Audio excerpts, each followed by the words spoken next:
arm pumping in Super Metroid just comes natural.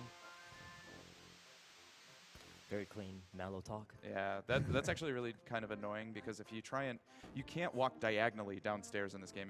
If you're holding a diagonal going downstairs, it forces you in one direction and not you can't do that. So you have to like kind of adjust going to talk to Mallow. It's weird. That was the first time I have to jump to show my identity is Mario. The townspeople all over the world want to see the famous jump.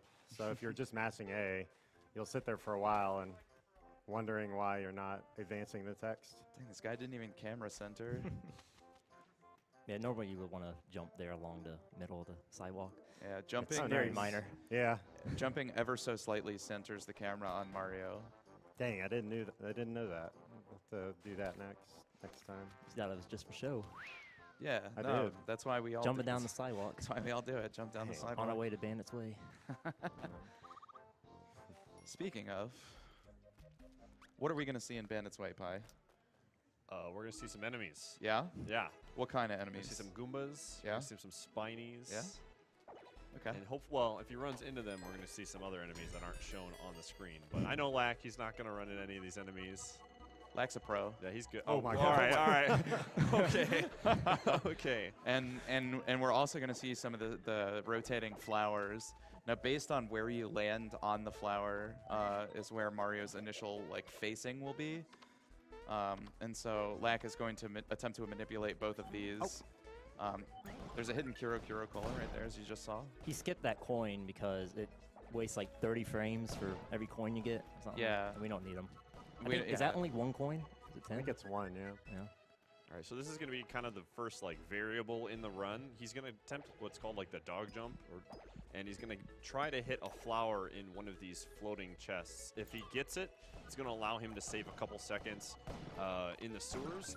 If he doesn't get it, he has to take just a side path, and it's not a huge deal. It's like a 3-second difference Yeah. or something. More importantly, he wants to kill 15. Yeah. And The leveling Safe. up in this game is going to be like really, really precise later on in the run. He has to make sure that he levels up certain characters at certain spots for a glitch that'll be happening later on, and then we'll talk about later. And keep note that the stars don't give you the amount of experience that the enemy would give you. It gives like a base value for every star. Yeah, And it's, that it's based on the chests that the Yeah. star is in. That So, like, particular star gives you 1. yeah. So we don't need to go crazy with it. Just got to get the Yeah, level up for Croco. I didn't think I was going to make it. He'll turn around and try to catch you. Yeah, if he turns around after a certain amount of time, and if he's facing you when you walk up to him, then you don't get to advance the chase sequence, so to speak. Catch up to me in 100 years. Yeah. So one of the things you're going to be seeing in a lot of these fights is that like it's an RPG, so you're going to have a lot of just the enemies doing various attacks that are basically random. They're not like huge time losses, but they do add up. In this one, you're going to see him either throw a bomb, which is a magical attack and you can't block it, or Croco's going to lunge at one of the characters. So that first attack was a lunge, and then he threw a bomb on the second one. A perfect fight would obviously be no bombs here. Oh. So the thing about that's bad is that when Croco throws a bomb at Mario, it does 24 damage, and Mario has 25 HP. So it's really imperative that you block all physical attacks perfectly with Mario. All right, this is scripted. Yeah. Thankfully, Croc there's only one enemy, so you can't lose both characters Yeah. in one turn. So, yeah, Croco will only have one turn after this. If he doesn't kill Mario. Yep. So Well, if he does a normal attack here, That could also mushroom if you wanted to be safe. But he's there you fine. go. He's That's fine. He's fine. Yeah. Should be dead. Perfect. Yeah. Good fight. That was a good fight, yeah. Very good. So coming up, this game has very, very few glitches or sequence breaks, and coming up is actually the biggest one. You get to skip the boss, the boss that holds the first star, Mac, and we can actually abuse jumping on an NPC, the shysters that are jumping in the throne room in Mushroom Kingdom. You can jump on their heads in a certain frame window, and then at the peak of their jump, because they're bouncing up and down, you can use that to jump over the cutscene boundary and talk to the Chancellor. Now the Chancellor sets the flag for talking to the Chancellor sets the flag for having beaten Mac. But obviously we didn't do that, so hopefully he's going to get it first try. But He's going to save here. He's yeah, definitely going to save here, yes. because missing it is run over. Fighting Mac is about a 4-minute, 5-minute loss, and And it's not free. it's not free. No. If you've watched old runs, you might notice he's doing a different setup for the skip that was found like a year and a half ago. It makes the frame window for success a lot larger. Like, probably makes it like 90% easier. Yeah. The skip is actually a lot more free than it used to be. You can bounce the knight away. Sounds like my kind of party. Yeah, dude.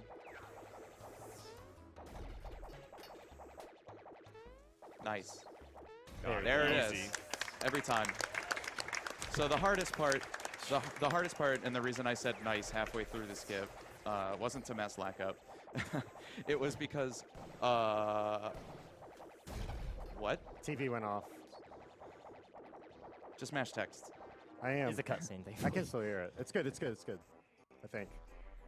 Okay. it's back. Hey, we're back. Okay. Holy moly. Okay, so the hardest part, by far the hardest part about that trick is actually landing on the Shyster's head, and the jump itself is pretty easy. You just have to time that relatively, at the peak of the jump.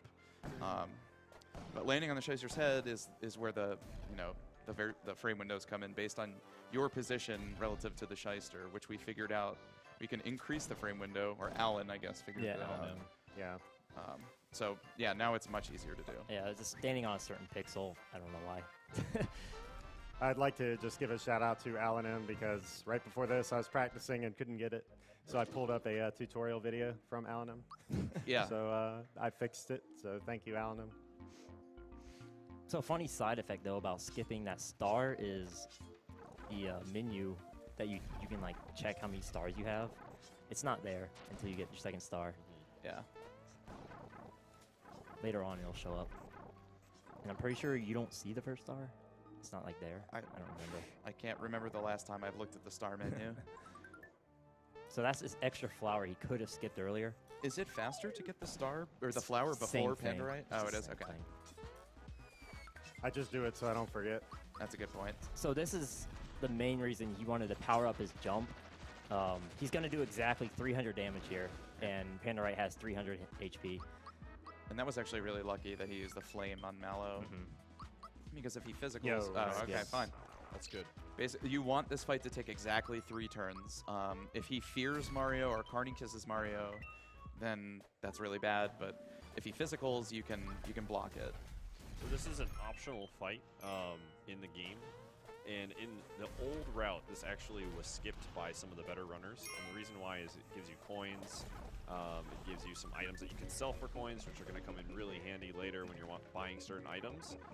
There's been a lot of discussion in the current route to try to find a way that allows us to skip Pandorite completely, which would save a ton of time.